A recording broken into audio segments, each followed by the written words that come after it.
Hello and welcome to the Hoop Collective podcast. We talk about the NBA, which we are doing on Sunday evening. Joining me from Dallas. Why would I start with him? I don't know. No explanation. Joining me from New York City, where there's apparently a nor'easter, which I didn't know you got those in October, is Tim Bontemps. It's true. All Disney employees were told that unless they need to go to work, to stay home tomorrow because there's going to be public transit issues because there's some rain up here in the Northeast and wind. So yeah, that's the weather update from New York City. Thank you. The weather is what we do best. Joining us from Dallas, Texas, before he's out coming to Vegas for the big Mavericks-Lakers preseason game. Ooh.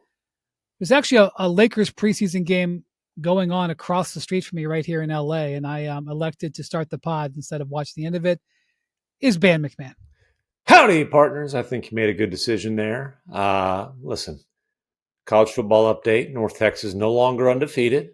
Did have a sellout, though. First time in that stadium, and the program is 63 points, I believe. South Florida's an awfully good team. Getting North Texas palindrome program is rough. is on the rise. And hook them. Ho, ho, ho. The horns put it on, those little boomer Sooners. I got to say, it is unbelievable on this podcast how the two co-hosts on the podcast just disregard their alma maters to root for other teams. It's really at least you're paying. Off with North Texas. At least you're paying. Yeah. The other guy, I don't. There's no disregard. I started off with North Texas. Kent State beating UMass over the weekend, buddy. In case you're big. Listen, we talk about the NBA. State. 2 wins for Kent State. Hasn't That's a happened decade's in a while. worth. I'm not kidding. Speaking of Los Angeles preseason basketball, tonight, Sunday night, and I know there was an ALCS game going on and a very big Sunday night football game going on. MacMahon was watching Mahomes because he needed to stay alive in his guillotine league. I did. The Clippers played the Nuggets in a preseason game. And in the first half of that game, I wouldn't say it was game 8, but let's put it this way. They played it like it was game 1 of the season. Bradley Beal was out, but everybody else played. And I got to tell you, both those teams look really good. And I loved watching the first half of that game. I got energized for the season just based on that first half because they played. When he's ready to roll.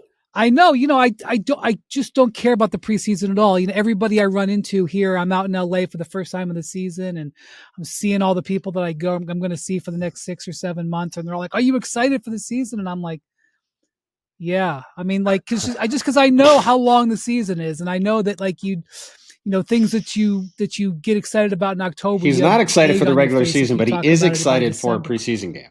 He is excited for that.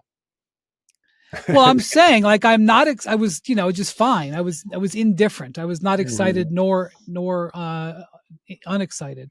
But this game got me.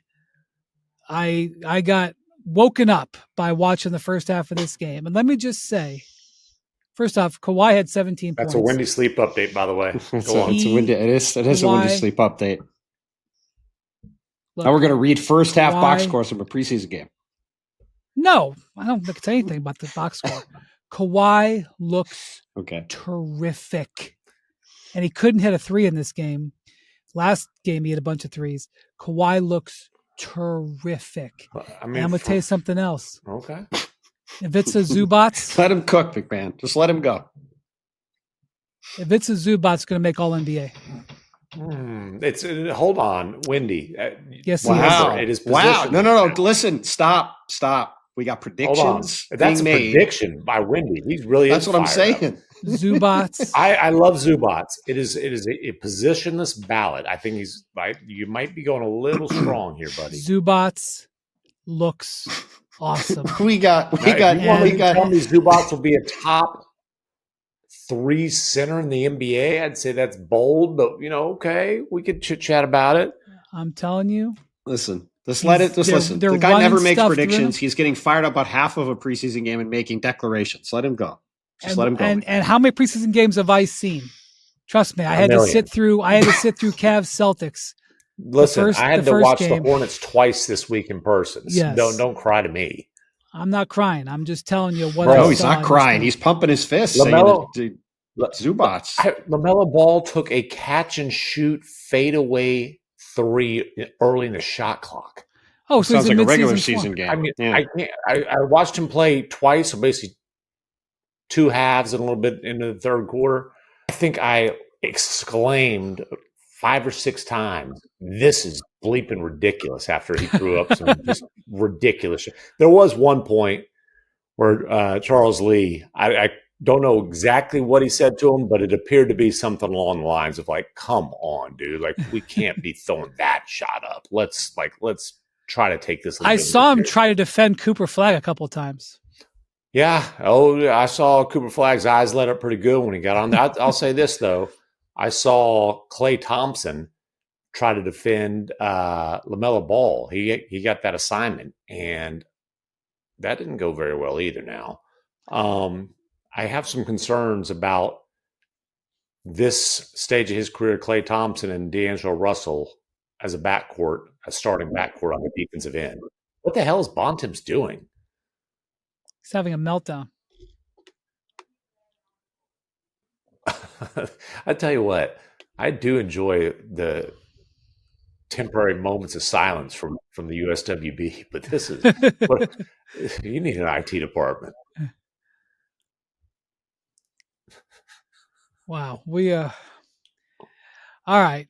Anyway, also in this game, I watched David Adelman, the coach of the Nuggets, play Jonas Valanciunas and Nikola Jokic together. That's interesting. With Jokic playing 4. Now, they were playing zone at the time, but that left Kawhi guarding Jokic, which I don't think the Clippers had put in their game plan and game prep for that. And also, we're recording this. They've pulled all their starters in this third quarter. We're recording this during the second half of that game.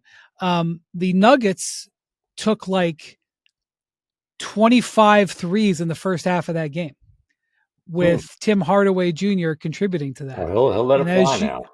And as you know, the Nuggets are a lower volume 3-point shooting team. And so you had Michael Porter put up a lot, so it's not like that. But Cam Johnson and Hardaway putting up threes.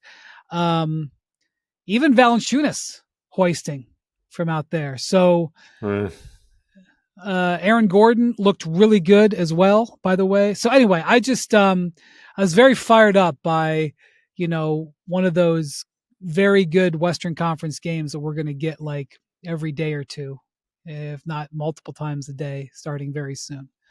So I just want to say that regardless of all of the stuff that's gone on with the Clippers, the product on the court right now, it looks pretty good. And Beal didn't play. The other thing I want to say, Bontemps, today the Sixers had their open scrimmage, which I think was in Delaware. I think it was at the Hens home gym, I think. And we had Joel Embiid sighting. Embiid played. Yeah, so I went to Philly on Friday for the Sixers Magic game, and the feedback I got on Joel Embiid was pretty positive, and I thought there was a decent chance that he could make his preseason debut in the final preseason game, which Philly is playing on Friday against Minnesota. I did not expect to see Joel Embiid play in this scrimmage this afternoon, Sunday afternoon, open to the public for fans to go see. And look, as we all know, the Joel Embiid situation can change on a dime, and he could have issues with his knee going forward, obviously at any point. But right now, I think if you're a Sixers fan, you have to feel pretty decent about the fact that Embiid has been participating way more in camp than he did last year, when it was just a completely open question as to when he'd do anything. And the fact that he then went out and did this scrimmage today. And look, it certainly seems like he's on track to play next week in the opener in Boston. And I'm not, sort of like we talked about on Friday with the wins pool, I'm not sitting here saying the Sixers are going to win 55 games, but a year ago it was championship or bust, and the expectations were really high, and the season couldn't have gone any worse. As a result, the expectations are below the floor in Philly. And if the team is just solid and wins 40 some games and Joel plays 55 or 60 games, that's going to be a success for a lot of people based off where the expectations are. So I would say that things around there feel okay.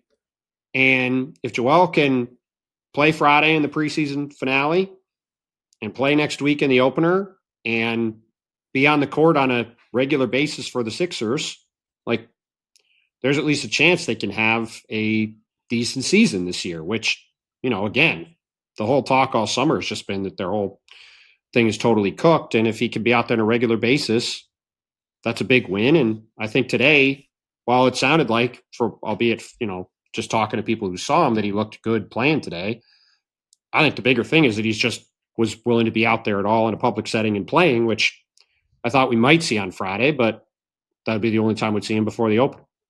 Yeah, I watched a fair amount of video that emerged. I'm in ESPN headquarters, and we somehow collected a bunch of video. The game was not on any sort of television. It was just a lot of people took video of it.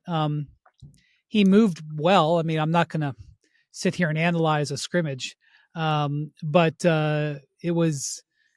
it kind of came out of nowhere for me. I mean, when I was with the Sixers last week in Abu Dhabi, none of the stuff that was where the media was around was Joel involved at all. That doesn't, I wasn't there for all of it, obviously, but there was open practice periods and stuff, and Paul George was moving around, and Joel was, he had a basketball, he was sort of walking around, but he was not doing any of the drills that I saw. So I didn't know, I had no idea how close he was. There's optimism from the Sixers. You talk to their executives, coaches, there's optimism, but I mean, what am I supposed to take with Joel Embiid optimism? It's like, he'll be playing when he's playing. So, that was, positive sign. That, the bummer for the Sixers there always is a bummer for the Sixers, is that VJ Edgecombe, who, is just a dynamic young talent. Holy Moses. Yeah, they're really excited about him. He, as you should be. He was the prize from their top sixing last year. Yeah. And this hip thing you're about to say, he missed Friday's game with a hip issue. It does not sound serious at all. I expect him to practice early this week. Well, he's missed a couple of days. I think he's going to practice probably on Tuesday. And it sounds like there's very little chance of it being any kind of issue. So we should see it sounds like, other than Paul George, who I don't think is super far away, but it's not going to, I don't think, be ready for the opener. I think there's a good chance that we'll see most of the Sixers. Yeah, no Jared McCain on Friday. Right, Jared McCain had thumb surgery. But, interesting to see what happens there. By the way, speaking of super far, or not super far away, but probably not ready for the opener, that's the category I would put Jalen Williams in. I did talk to him a little bit. Remember, I told you guys he was only shooting left-handed, other than floaters, layups, whatnot. Swishing left-handed shots, by the way. I saw. I mean, I don't know if he's going to shoot a lot of left-handed jumpers, but I don't think silver lining is his left hand is probably going to be better. But he said he'd only shot a few jumpers so far with his right hand. He does not want to put a timetable. He didn't want to get into. Wouldn't it be amazing if a player was like, I want to put a timetable? Yeah, I am ready to put a timetable. He did have a great line. They knew by putting off the surgery till after the championship run that he might not be ready for the season. Of course, he was more than happy to pay that price. He said, I would have cut off my right hand to win a championship. I didn't have to do that, but he just started being able to. He had to have that right hand in good condition to sign that max contract extension. Well, and it is a super max eligible extension. So certainly I would say that while he might not be ready to start the season, he will be very determined to play at least 65 games. And I don't think he's going to miss like a lot of time to start the season. All right. That's an important update. All right. So now that we got those odds and ends out of the way, for our next trick, we wait for the regular season to start. Jackson ordered us. He came into this pod with an order. The boss man. There's fewer things I dislike more than putting anything into tiers. Do you like tiers or snake drafts better? I feel like I listened back and I feel like I performed reasonably well. I think that was the standard's very low, but that was the best I've ever performed in a snake draft. I think Bontemps kind of knocked me into rhythm early on, and I think I stayed in rhythm the whole time. I don't know if you disagree with that. No, I thought it was, like by your standards, I was impressed. I can't argue with that statement. So, for some reason, Jackson's like, put the East in tiers. And I was like, great. This sounds like something that you and Bontemps came up with when I wasn't involved. I guess what did you say, MacMahon? We never did an Atlantic Division preview? So say some of our listeners. He said sort of. Anyway. No, we did it. We did this last year. We'll just put the East in our own tiers, and that's how we'll do it, just like we did last year. It'll be fine. Dude, last I checked, Jackson's the boss, and you're just an employee, so you chill out. We don't need to conform to Jackson's tiers. We'll make our own tiers. This is called, and here's a vocabulary word that I'm familiar with. Since when have you been a subordinate employee? Insubordination. Answer my question. Never. Since when have you been a subordinate employee? The answer is never. I'm pretty good as an employee. How often were you an insubordinate student? Frequently. Yeah. I'm all for the exercise. I'll give you some stats. I had a 12-week stint at Marcus High School, which is where Marcus Smart actually graduated from. Not named after him, though. In those 12 weeks, 60 days, I was in PASS, which is in-school suspension, for 37 of them. And then after Christmas break, I found myself, as I said, you're just a paragon of snow in Maine. You're just a paragon of following orders. You were in out of school suspension. What was a typical in-school suspension day like for young Timothy MacMahon? You couldn't talk. You just had to sit there, and I don't even remember. Sit there and do work or whatever. They always had like the guy who was in charge of it was a football assistant coach, and he didn't, he was a big old dude. You didn't mess around a whole lot in there. How did you keep getting in-school suspension days if you were in suspension? Like how did you keep? I'd get out, then I'd go back in. I'd get out, then I'd go back in. As I said, like that. He's a paragon of rule following. All right, we're going to follow Jackson's rules here. Jackson already said we don't have to follow the. All right, he just gave you the. I'm just saying, you're so irritable. I'm not irritable. Well, he's got a 6-month-old, so I'm not blaming him. I'm not irritable at all. I like the exercise. It's a fun exercise. It's an important exercise. It helps you figure out where the teams are. Okay, so tier 1, title contenders. I think we all have 2, right? We all have 2? We have more than 2? No, 2. Well, I think there could be some Magic fans who feel like the question is, do we have any more than 2 teams? 2. Does Cavs Corner have any more than 2 teams? Cavs Corner has 1. But we're going to introduce some reason into this and make sure that no one's we getting can have different answers. New York City streets. We can have different answers. No. Is Cavs Corner worried about more teams? Let me ask you this. Is Jason Tatum dunking? Does that do anything for you? No, not at all. Listen, if Tatum's obviously determined to come back this season, I hope it goes well. I hope he's able to do that. I hope that his recovery goes phenomenally. There's no way you can reasonably expect Jason Tatum to come back in all NBA form this season. Agree. No. And even if he does, let's say he does, they still lost Chris Porzingis, Drew Holiday, Al Horford, Luke Cornett off this roster and replaced none of them. Right, but they're not going up against the 98 Bulls here. They were probably going to lose to the Knicks with that team last year. Bontemps, when they're down 3-1, you were predicting they were going to win the series. Well, but I thought, listen, I would have picked them to win each game, but they were down 3-1 to the Knicks with that team. Yes, so, when Tatum had the unfortunate injury, that game was over. They were down 3-1. They were down 3-1, and I would have thought individually I would have picked them to win each game, but they don't have that team anymore by a long shot. So, look, if Jason Tatum comes, I think there's a decent chance Boston will be in the playoffs this year. Mm-hmm. But no, I don't think you can realistically, you can't realistically put them anywhere near the top of the conference, no matter what videos of Tatum are. And again, we all agree, Tatum looks great.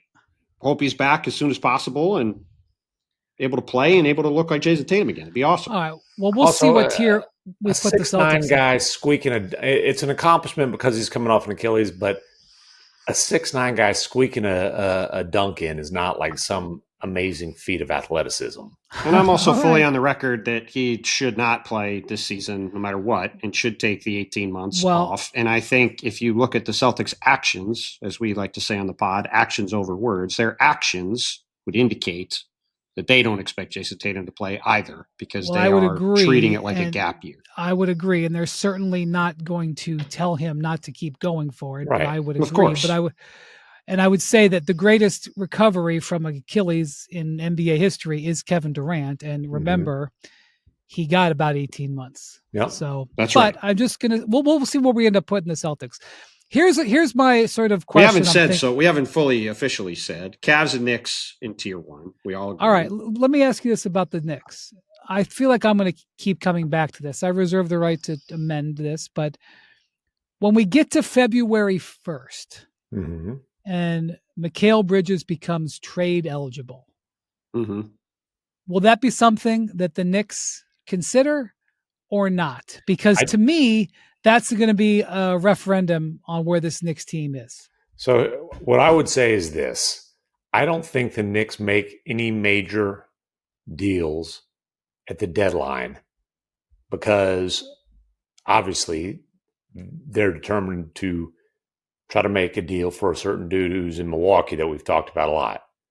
And assuming that Giannis doesn't amend his, hey, if I change my mind in 6 or 7 months timeline, assuming that he wouldn't push for a midseason trade, which would be shocking that he would change his mind and do that midseason. Why would the Knicks make a move now that might compromise their ability to make a real offer then? Because they're trying to win the freaking Eastern Conference for the first time in 25 years. What my answer to this question would be, I think it's way too much of a hypothetical to answer, honestly, one way or the other. I mean, who knows where their team is going to be at on February Well, that's 1st. what I'm saying. I'm saying as we go through this season, when we get to that spot, are they going to be in position to where they think they can win the East, or are they going to know that day is coming? I mean, there's a lot of factors here too. Like they're also about 5 cents below the second apron. So even just making a trade involving anybody is going to be very difficult to do because they have to send out more money than they take in a deal. And, there's only so many moves you can make if you're that close to the apron anyway. So I think it's more likely than not, this is basically who their team is this season, and we'll see how good they are, and we'll see what it looks like. You were singing their praises coming out of Abu Dhabi for the way their offense looked against half the Sixers. They then had about 25 points in 20 minutes against the Timberwolves in their first game at home after the trip. So, it will be interesting to see how all this, all the stuff that Mike Brown wants to put in goes and how the team looks. And will Mitchell Robinson be the starter? It looks like he will be. How will Josh Hart's hand be? What will their team look like? And, same thing with the Cavs. I mean, Max Strus's Jones fracture is very concerning. Darius Garland isn't, I think, super far away. Again, guys that aren't super far away from coming back, but how is he going to fare coming back from this turf toe injury? Can Donovan Mitchell both stay healthy and then not wear down in the playoffs, which has been an issue in past years? How much is Lonzo Ball going to be able to play? Can DeAndre Hunter and Dean Wade stay healthy? Like they have a bunch of injury questions across the board, but if they're healthy, we know how much talent they have. We know how good their offense can be. So I certainly don't think there's a lack of questions for either of these teams, but I also think that it's hard to put anybody else in the same group as them right now. I will say that the one thing is with the Cavs, Max Strus has this Jones fracture. Jones fractures are very hard to project recovery timeline, and so he's going to be out a long time. Strus is an important player for them. I will say that DeAndre Hunter has looked very good in the preseason. He's going to be a starter for them in place of Strus. And he's got to stay healthy. I mean, he's had a lot of injury issues too. Yes, he's had a knee that you got to be careful with. And so is Dean Wade, the guy who's behind him, who's also a very good player and has been very consistently on the shelf with injuries. So Dean Wade got a lot of extra minutes tonight because all the Cavs were not there, and he did not look good in this game. I mean, yes, Cleveland's got a lot of talent, but it's just both these teams have questions. It's just the teams behind them have more. I'm just going to say this, and obviously some of this is affected by games, but there was one team last year that had two guys on the first two All-NBA teams. Cleveland was it, Mobley and Mitchell. And, they're giving more responsibility to Mobley. So it may be, these early season injuries may open up some doors, for some things. So that's certainly one thing to watch. Obviously, though, they're going to have to be healthier than they are right now if they're going to win 4 playoff series. Okay, what are we going to call the second tier? Let's just say the second tier. We don't need names. Tier 2. This is the guy who loves tiers more than anything, and he's going through the motions. Let's just I don't know. You can call the name if you want. Let's figure out who's in the tier first. Normally, I name the tiers off who's in it. So you've got Orlando here, right? I do think Orlando's in this tier, but I have some real concerns about I think we could call this the young teams on the rise tier. Well, let's start with here. Do we have anybody besides Orlando and Atlanta here? I personally don't. I'm putting Detroit. I'm getting young teams on the rise with the Pistons in this one. Detroit would be the next tier for me. Although, the departure or whatever you want to call it of Malik Beasley is he made a pretty big impact there last year. He might still be back there. Well, and we'll see what Duncan Robinson can do, but I'm talking about opening up the floor for Cade Cunningham was a huge, huge part of their success last year. Jaden Ivey does not do that. He is back. He's taken the whatever minute Schroeder had.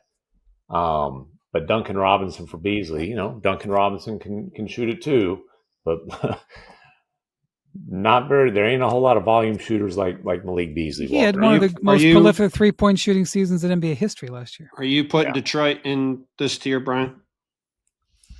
In all honesty, I'm trying to mull about where to put Milwaukee because, Milwaukee won 48 games last year.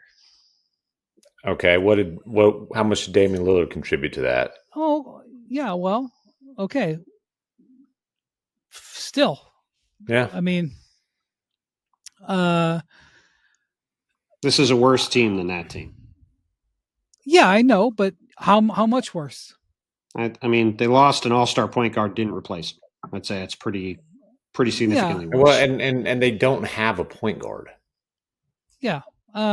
They do have the best player in the conference. The guy might win the MVP this year. Absolutely. If Milwaukee ends up in this tier, there's a very good chance. In part, his best campaign.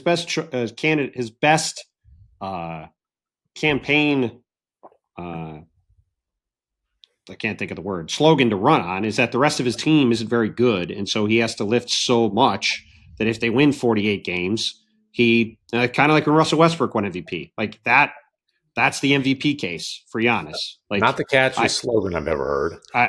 I'm just but that's the point though. Like to me, the two teams that should be here by themselves are Orlando and Atlanta. I think they're both talent wise. I think they're both clearly a step above Detroit, and there are real questions about both. Again, like we've talked all summer about how much stronger the West is in the East. There's questions across the board. I just was with Orlando on Friday because they played Philly. I asked Jamal Mosley about Jalen Suggs, who had surgery on this cartilage issue in his knee back in January. Hasn't practiced fully yet. I asked, is there a chance of him playing in the preseason, being ready for the opener? And Jamal, I don't have the quote in front of me, but he essentially said he's done some 5-on-0. He hasn't done really contact stuff yet. And we have to check out his knee at each step to see how it responds.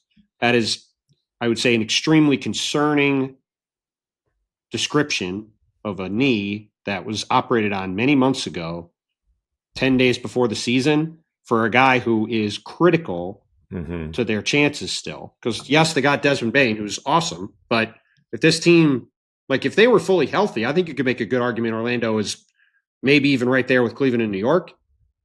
But they need Jalen Suggs to be right. If Jalen Suggs isn't right, their whole season looks way different.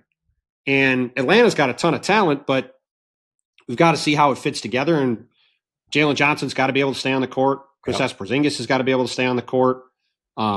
These young guys all have to develop. Like, there's a lot of things they have to solve, but their roster's really deep and interesting, and they got a chance to be really good if it all comes together right.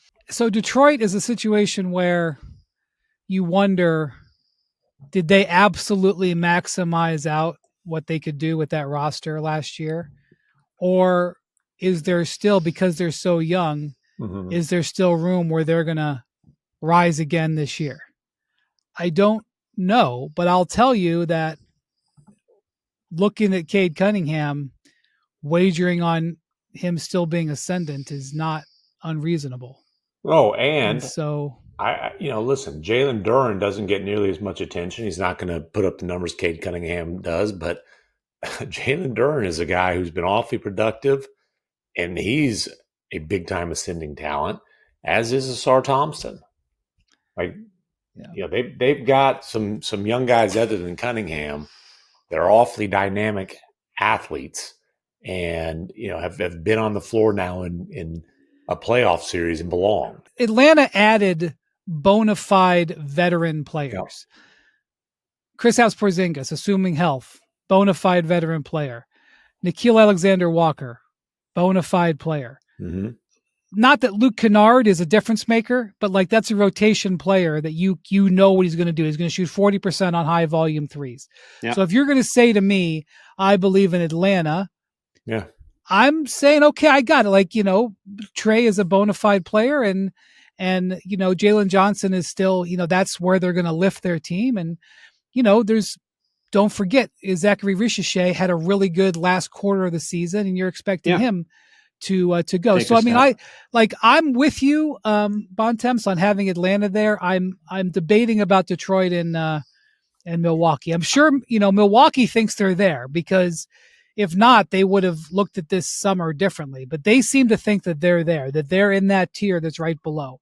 I would personally, to me, the next tier is very big because there's a lot of teams sort of in the middle of the East that are that have upside to push into the top four, but also some real questions about whether they're going to potentially be in the play-in, depending on injuries or inconsistent play from young guys or whatever. And that's, to me, where I think Detroit is there. I think Milwaukee is there. I think a few other teams are there. All right, I'll give Wendy the tie-breaking vote on Detroit. I mean, we could all do our own tier. It's just they're either going to be in 2 or 3. So you have them 2, and I have them 3. Jackson has to make cute little graphics. I think the top end, I think Orlando's ceiling is higher. Because again, I'm betting on Banchero's. If you're looking at these number 1 overall picks, Banchero and Cunningham.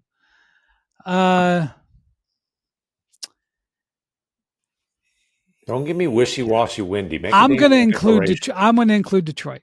Screw you then, Bontemps. You're And they'll overruled. be in my third tier. It's fine. No, you don't No get problem. your own tier. All right. So the We third all tier, get our own tiers. No, you It's all don't. good. the Nope. third tier is the gap year boys, at least, right? So Yeah. you're starting with Indy and and Boston. in Boston. I mean, you do have to put Milwaukee in there. Like, Yeah, I would have, to me Yeah. personally, I would have Detroit, The Milwaukee, Achilles tier? Miami. Well, no, I would have Boston and Indy lower. I would have Detroit, Milwaukee, Miami, and there's one other team that I'm now blanking on that I was going to have. You would have the standings in front of Miami me. and Detroit in the same tier. Yeah, I think if you like Miami added Norm Powell for free this summer, and last year the Heat won 37 games and they were 14-28 in clutch games.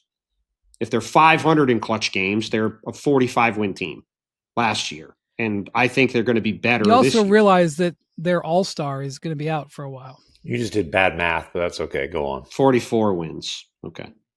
The point is they would be a mid 40 win team, which is where Detroit was last year. And I think the Heat are better this year than they were last year. As Tyler Hero is going to be out for a little while with the foot injury, but I would bet on them to be better. And I think if they are right, I think they've got a chance to be in the mix to finish in the top 4 in the East, just like I think Detroit does. Detroit's banking on these young guys all getting better. Like you said, MacMahon, Jalen Duren, Asar Thompson, Ron Holland, they're the 5th pick last year. Jaden Ivey, who missed a lot of last year with a obviously the leg injury. But if you're betting on a lot of young guys getting better, those guys could also plateau a bit. They could also regress a bit. Progression for young guys is not a linear thing. Milwaukee certainly could be in the top 4 if Giannis stays healthy and Miles Turner stays healthy, and the supporting guys around them hit shots, AJ Green and Gary Trent, and Giannis has to stay healthier than he has been. Correct. In recent years, though, like Giannis can't, if he's playing 67 games, which is pretty typical number for him. If they play 15 games without Giannis, what do they do? Win 3 of them, maybe? They'll be lucky to go 5-10. Yeah. So be lucky to go they 5 need Giannis has to be a superhero who plays 70 some odd games. Yeah, which is why I have him down here, because there's some real downside. So I would have, and then I would have all those teams ahead of Boston and Indy personally, because I just think it's more likely than not that I certainly don't think Halliburton's playing, and I think it's unlikely Tatum is playing. And in that case, maybe those teams are in the play-in, but I don't really see a case for them to finish top 4, where I think all 3 of those teams are top 4 teams if things go right. I think Boston probably thinks that it's got a shot at the top 6. If things go well, and they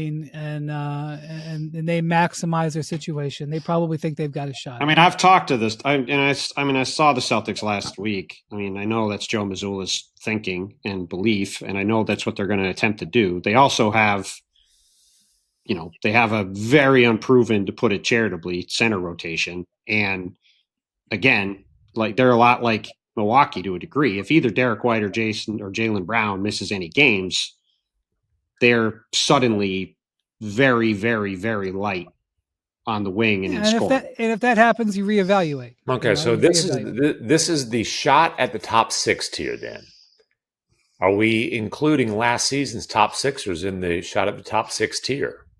I would include Philly in here too, and I would include Toronto in here.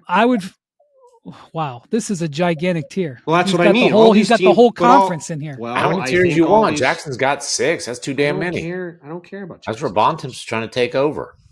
It's the question of where the teams Bontemps are. has the Cavs and the Knicks in one tier. Then he's got the Magic and Hawks, and then he's got pretty much everybody else besides Washington. I think there's 6 or 7 teams that are in the next group, because I think all of them could finish anywhere from 5th to 10th.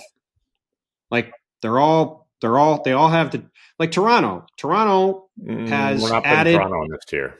Well, if you're saying who can make the top 6, I think Toronto can make the top 6 in the East. Nope. Not What's doing that.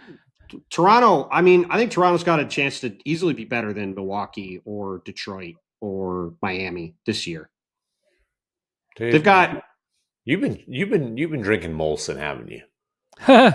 no. I mean, Look, I don't like the Raptors' long-term championship ceiling, but they have Scotty Barnes, who is a very good young player. They add Brandon Ingram, he didn't even play last season. They've got Jakob Poeltl, who's a solid big to anchor their defense. Emmanuel Quickly, RJ Barrett. They have a solid core of talent, and they're pretty deep, and they're going to be trying to win games, and their goal is to win as many games as possible. Like if Giannis, we just talked about, if Giannis misses any time, I think there's plenty of worlds where Toronto is better than the Bucks this season from a win-loss standpoint. I will say, Wendy, are you letting them put Toronto in this tier? Well, if it's who's going to make if you got a chance to make the top 6, then I think it's a pretty good argument. I asked the host. I will say that Ingram has looked pretty good in the preseason. I don't know whatever that's worth. By the way, the Raptors played the Wizards in a very highly watched afternoon preseason game on Sunday. It was the Raptors' 4th preseason game. It was only the Wizards' first preseason game, which is pretty remarkable. Summer League counts as preseason for the Wizards. In that game, by the way, the Raptors won it on a last-second sideline out of bounds play, where Olivier Sarr, who is Alex Sarr's brother, Alex Sarr of the Wizards. Yes, coming back off an Achilles that he tore during the G League championship team, the OKC Blues G League championship win a couple seasons ago. Right. So it was actually kind of a weird, kind of unusual moment. The Raptors are down by 1. It was like a second left. The ball's at half court, and they run a backdoor half court pass to Olivier Sarr, who scores at the buzzer to win. And Alex Sarr has got to be like, obviously his team lost, but it's a preseason game, but his brother, who's fighting for his NBA life, coming back off this injury, hits this game winner. Now, naturally, the camera goes to Alex Sarr, who is like stone faced. His team just lost. Which is going to happen a lot this year. But come on, inside, he's got to be really happy for his brother, right? You would think so. I would think. Hey, the game didn't exactly count. That reminds me, freaking Utah and San Antonio went into overtime. I was at Wolves Knicks on Thursday that went into overtime. That went into overtime too? Okay. Sure did. Listen, dude. No overtime in preseason. Okay. Should end in a tie. Here's the deal. No overtime in the preseason. Nobody wants that. Okay. If you have to have a winner, have a half court shooting contest. You don't even have to have a winner. Just have it end in a tie. It's a preseason game. Overtime in preseason? Yeah, that's ridiculous. Just have it end in a tie. Also, I got to tell you, Saturday and Sunday preseason basketball should be a fireable offense. Okay, listen. I had to. What about in the afternoon? Dude, I had to leave, get off my couch in the third quarter of the Texas OU game to go watch. This is basketball. Come on, no, you can't do that. You can't stop whining about your job. No, I'm not whining about my job. Trust me. The fans want to watch college football too, and NFL football. We can't have preseason basketball conflicting with football weekends. Okay. All right. Anyway, do I put the Raptors in that tier? No, I do not. I see why Bontemps don't call it. Well, if you're the one coming up with the names, don't call it the teams that can make the top 6 then. I have naming rights, and you have getting outvoted rights. The Raptors are a team that is hard to exactly pin down because they are incentivized. But certainly, Bontemps, you would pick Philly over the Raptors, right? Assuming I think it's more unassumable likely things. Toronto has a better record than Philly because if Paul George and Joel Embiid are injured, because again, this is why I think this tier is so big. Like, I think that if you're grading it out on probability, I think the probability outcome is Toronto's better than Philly. But Philly's ceiling is unquestionably higher because if Joel Embiid is healthy and Paul George is healthy, they're better than the Raptors. But if those guys are hurt, especially Joel Embiid because the Sixers have no size, then yes, they have these good guards, but they're going to really struggle on a nightly basis, especially going up as the league has gone big. And they are very small. Other than Andre Drummond, who you've got him in the Dembona, and that's not exactly going to be able to hold up against, the By the way, starters around the league now. We talked earlier about Valanciunas and Jokic playing together, and the big lineups that the Clippers can use. Because the Sixers are so bereft at power forward. Ooh, good word. Nick Nurse is talking about playing a Dembona and Embiid together. Well, forget that. They're probably starting a two-way Dominic Barlow, who played for the Spurs and the Hawks, at power forward on opening night, would be my guess. So that tells you the lack of size, and that's with Joel playing. But that they don't. Him and Trendon Watford, who's bounced around as an interesting younger prospect, and Jabari Walker, Samaki Walker's kid, who was on a two-way, was in Portland. Those are their best options at the 4 until Paul George gets back, and Paul George is an undersized 4. That's so, right. But yeah, I think Toronto. I think when I was a kid, Paul George was a 2. Well, I know. That's why if you say out of 100, you simulate the season 100 times, like Toronto, I think probably finishes with a better record more often because you have to assume that Embiid and Paul George miss a lot of time. Yeah, it's a shot at the top 6. Toronto doesn't have it. They're in the next tier. All right, so this next tier, whatever you want to call it, I've lost track. I don't know what we're doing at this point. What did you even decide was in the last tier? MacMahon, do you have Miami ahead of Toronto? Yes, I think I do. I think I do. The next tier is the play-in or bust tier, and or it can be, the Chicago Invitational tier. And to me, it's Bulls and Raptors. Those are the 2 teams that are going to be just duking it out for that 10 seed. Well, I think the big thing about Miami is what kind of season are they going to get from Bam Adebayo? He had a bad offensive season last year. I expect him to be better. I talked to Eric Spoelstra over the weekend for a story that shall come this week. Oh. He has a big moment coming this week. You may have heard. When we were getting off the phone, he said, we're going to give you a reason to come to Miami this year. Oh, okay. I said, always send Bontemps. Maybe you'll get Bontemps. He said, please no. Hey, Old Home might be Rome and South Beach. That's true. Our man Om Youngwasuka moving east this year. We'll have him on. We'll have him on soon. All right, so this is the tanker. We're down to the tanker tier now, right? Because Bontemps. Hold on. Well, hold on a second. Discuss the Bulls. Hold on a second. Hold on a second. Feisty. Well, no, but I forgot about the Bulls. I forgot about you guys.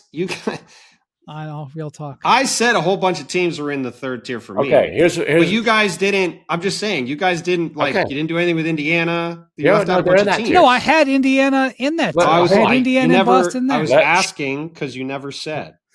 Okay, moment of clarity here. Top tier, true contenders. We know the top 4. What do you have after that? The next tier. Okay, we got Orlando, Atlanta, and you were outvoted, so we put Detroit in there. After that, we are going with not in order, but just in the tier. We are going with Milwaukee, Indy, Boston, Philly, Miami. Nope. Oh, hold on. Milwaukee. I said that. Okay. Milwaukee. Why is Indiana? Why is Indiana with those teams? They got a shot at the top 6. What in what world are they have a better shot than Toronto when they don't have? Well, hold on a second. Let's do the exercise. They lost Tyrese Halliburton. They lost Miles Turner. They didn't replace either of them. How are they going to be a top 6 team this year? How dare you besmirch Jay Huff? Okay. They got the 3rd center from Memphis. Jay Huff's an interesting stretch. Kevin Pelton is high on him. Okay. What's the argument besides the machine Honestly, that they are better than these teams? The argument would seriously start with their coach. Like they have a top 5 coach in the league, if not higher. I mean, I think Rick's a very good coach, but they lost 2 of their 3 or 4 best players and didn't replace them. And I can't say they're in the same realm as those other these other Nembhard teams. needs to take a leap. Mathurin needs to take a leap. Siakam's a stud. They're probably toward the bottom of this tier, but they're in it. I agree. I think they've got more proven players. I think they got more proven players that I would prefer to go to war with, to battle with, than Chicago or Miami. I said Nembhard needs to. I mean, Chicago or Toronto. Have a regular season like he has in the playoffs. Like he needs to perform in the regular season like he does in the playoffs. It is a huge year for Nembhard though, because he's going to be. It's in a lot of ways. I think Andrew Nembhard's a good player. I would very confidently bet that the Pacers will not be a top 16 this year. Okay, well, I said shot at. Would you bet that the Raptors will have a better record than the Pacers? Yes, I would, actually. Okay, good. He thinks the Raptors are going to finish ahead of the Sixers and the Pacers. I will bet you. I think the Raptors will definitely finish ahead of the Pacers. I would not say that about Philly. And your case for the Raptors is that you think what? That you think Ingram is going to carry them? The Ingram and I Scottie think Barnes? last year, if they hadn't literally done everything they could to lose every single game down the stretch when they won, I want to say 32 games last year, they were going to win somewhere in the neighborhood of 37 to 38 games last year. And they add Brandon Ingram to their team. Scottie Barnes is a year older, and they have a deep rotation of solid players. Like, again, this is not some argument that Toronto is going to finish third, but all of these teams, what I would say is they're a high ceiling or a high floor, low ceiling team, where I think they're going to win low 40s games because they're going to be trying to win every night. They have a pretty good amount of depth, and they're going to be pushing to win as much as possible. And a lot of the other teams around them are much thinner, have more injury questions, and are going to potentially be looking to drop down and be in the lottery. Like Indiana, for example. Like Rick Carlisle, as you know, Tim, has been very good at going the other way and they got manipulating lineups and rosters to make sure. Because, by the way, Rick Carlisle's owner at the time. It's a different situation because of the ownership situation. Well, I'm saying if you're the Pacers, yes, the Pacers have always pushed to compete. However, if there was ever a year when you were going to take your foot off the gas a little bit, it would be a year when your franchise point guard is coming back in a year. Everybody is aware that you're taking the year off to some degree, and it wouldn't be very hard for the Pacers to wind up somewhere in the range of where Dallas was last year in the lottery. And we just saw what happened with that. And I think that is a far more likely outcome for the Pacers this year. And if you get to January and that's the case, then I could see that. But, as we're in October. So playing or bust here, Toronto and Chicago. We'll just ignore facts. It's all good.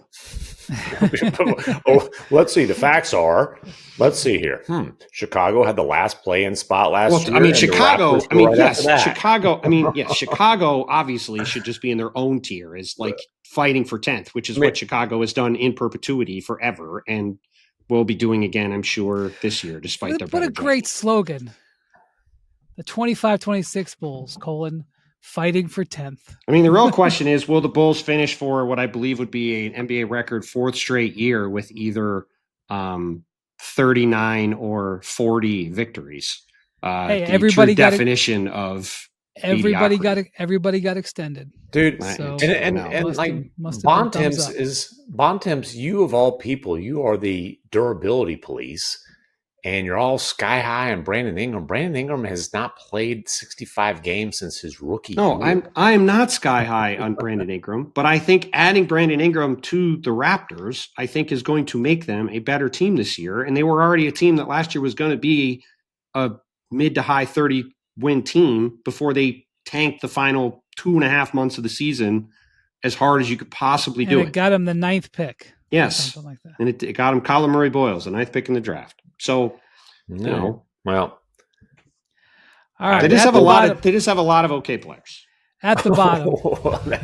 Hey, there you come with all the marks. 2025-26 Raptors, we got a lot of okay players. But again, what I'm saying is in the Eastern Conference where all these teams have injury questions, if you just are able to field a full roster every night, you're going to pick up a bunch of wins. That's the point. Because all these other teams have giant questions. All right. In the bottom tier, tanking for better days. Hey, what was should just be everybody that's left. It is everybody that's left. What?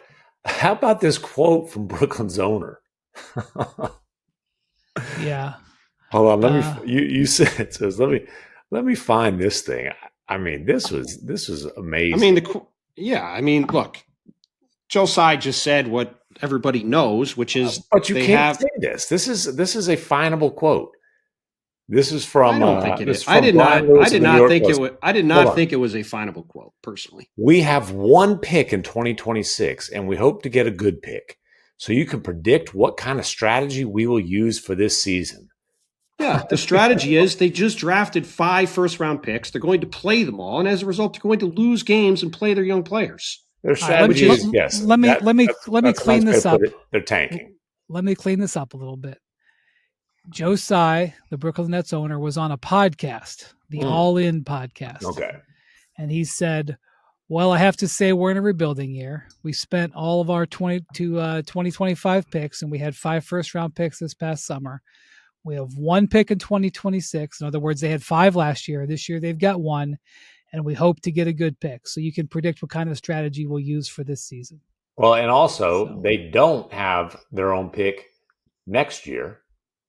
That's right. Because I think at least next year, might be more than next year. Yeah, but I'm saying that goes back to the trade that you defended. To me, it's still insane they didn't when they made the deal with the Rockets, sending them all that Suns capital, that they didn't get their own swap rates. And then it wasn't. I mean, again, it wasn't. That's like ignoring the fact that the Rockets pushed for a good deal and made a good deal. Because the Nets it was much more valuable to the Nets to get their own picks back. Like, yes, it's going to work out well for Houston, but if the Nets had gotten Cooper Flagg last year, it would have been a great trade. And if they get Darren Peterson or AJ DeBanza this year, it will be a great trade. Like, yes, some of that requires luck for them, but they got their picks back to get control of their draft for 2 years, to bottom out, try to get some high picks, and then start turning their team around again. Here's what Jordi Fernandez, their head coach, said. He was asked about this. Was an incredible quote.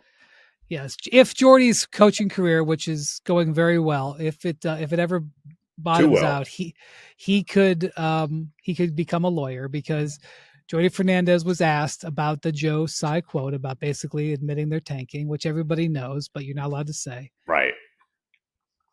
Quote. He says he wants a good draft pick because no matter where we pick, our front office is so good that we're going to pick a very good player. So wherever we pick, that's why he's excited. It's just because we're gonna pick right. We love all the guys that we've drafted. Cam Thomas, what contract you on this year, buddy? We didn't like you enough to extend you, but hey. That was like, if I was in the I feel like I'm at the point where I could have said, everybody, let's stop and let's applaud Jordan. Artwork, yes. Let's just applaud. That was a work of art. That was beautifully done. It was a work of art. Yeah, we have Charlotte, Washington, and Brooklyn, right? We're not forgetting. Well, Charlotte is not technically tanking, but it's going to be they're done just bad, and they're just. Yeah. Again, I saw them. Charlotte's doing the same thing as Brooklyn and Washington. They have no centers with experience on their team for a reason. Yeah, they traded away. They do have Plumlee. That's true. They signed Mason Plumlee for a minimum, but again, they divested from the center position for a reason. Your Creighton guy was putting it to the old Mavs the other day. Oh, Kalkbrenner. Ryan Kalkbrenner. Ryan Kalkbrenner will play a ton of minutes this year for the Hornets, presuming he's healthy. And look, they have a bunch of I'm interested to see Con Knuppel with Brandon Miller and LaMelo Ball. It's going to be an interesting year for them. I will say this: the difference between Charlotte and Brooklyn and Washington is that you can look at Charlotte and say, there's a couple of players here you can see are corner pieces. Well, the difference between Charlotte, Brooklyn, and Washington is Charlotte has 3 players drafted in the top 4. Washington has 1, and Brooklyn has none. That's the difference. Well, that's a fair point. Yeah, and 1 player drafted in the top 4, Knuppel, obviously hasn't played yet. Hasn't played a regular season game, and he's a rookie. Brandon Miller is talented. I wouldn't say he had a pretty good rookie year, and then he missed most of last year with a wrist injury. We'll see how he looks, and it's a big year for LaMelo Ball. And then LaMelo Ball is a mega talent who I just don't think can be the face of a winning franchise. And by the way, that's not considered a controversial opinion when you talk to people within the league. That's why it's a big year for him. Can he stay healthy? He has not been healthy, and can he show that he can start to push them in a different direction? Obviously, they're not going to win 50 games this year, but can they start to look like a functioning team? As you know, a year ago, probably right about this time, I argued that LaMelo had upside, and I sort of went up against you guys and sort of took a position on LaMelo. Yeah, and just hated watching him play in that system last year. I just hated it. So frustrating. He is incredibly talented, but dude, the shot selection is listen, forget that. The last 3 years, he's played 36, 22, and 47 games. Forget any questions about his style of play. I'm not saying they're not valid. They're valid. I would say remember that. Don't forget it. Remember it. Because when he's playing, it's not good. The beginning point is, can he stay on the court? Can he play 70 games? Can he play 65 games? But the other questions are irrelevant if he can't stay on the court. Yeah, but even if he's on the court, dude, the shot selection is atrocious. And no, I'm agreeing with you. Smart guy who, nobody that intelligent should get back cut on a regular basis defensively. He doesn't care. He does not care to compete. He hasn't been on the court to compete. Again, these points are valid, but let's see him play 65 games. He's Zion Williamson. He can't stay on the court. They need to both stay on the court this year. If they stay on the court. You had Brandon Ingram, first team All-NBA. No. What do you care about 65 games suddenly? I did not have him first team All-NBA. Just sip your moles. I would like to see Brandon Ingram play this year. And I would, more importantly, again, all these criticisms of LaMelo Ball's game are very valid. He's averaged 40 games played a season. He played 75 games his second year. He made the All-Star team. No other season has he played more than 51. So can he play 75 games again? Real quick. That Jakob Poeltl contract extension, baby. No, it's not great. It's what I mean. I didn't love the Brandon Ingram trade. I didn't like the Brandon Ingram extension. I didn't like the Poeltl extension. But I didn't like the Emmanuel Quickley extension the year before. But they have a bunch of solid to above average NBA players in their rotation. And they've upgraded from okay in the last 10 minutes. Well, but that's, again, it's you can win a decent number of games in the NBA just having 8 to 10 solid players. No one about that's what the Raptors have done. And be neck and neck with the Bulls for that last play-in spot. That's what they'll do. They will be better than the Bulls. All right. Well, this is going to be fascinating. I was waiting for someone to make a wager on the Raptors over. Yeah. We've already got a dinner, so we can't do that. What was the dinner here? Bet? I forget. Come on, Spurs over under. What do you? It's become an annual tradition. I negotiated it down. Yeah, you did. You did pretty well. Well, the thing is, he'll keep negotiating as the season goes along. He'll have it down to about. He'll try like last year. But no, there is the Wimby 50-game minimum. That's in the fine print again for sure. Fine print. Yeah. All right. Well, I can't wait for the West tiers later this week. Hold on. We're not going to discuss the Wizards? No. The Wizards and Nets are doing what they're doing. Yes. We'll see if they can get lucky this year after they didn't last year. All right. Thank you, Jackson, for putting forward this terrific idea that has in such a. I was in a good mood at the start of this podcast because I was so excited about the Nuggets and the Has Clippers. this dulled your enthusiasm after that first half of preseason? I'm going to tell you, like. Remember, this guy just predicted Ivica Zubac is making all NBA. I'm just going to tell you, on the list of things that were said on this podcast that are allegedly controversial, the Raptors being a potential top 16 is far less controversial than Zubac, who I really like as a player. He's a very good player, but him making all NBA this season. Okay. Not all-star, all NBA.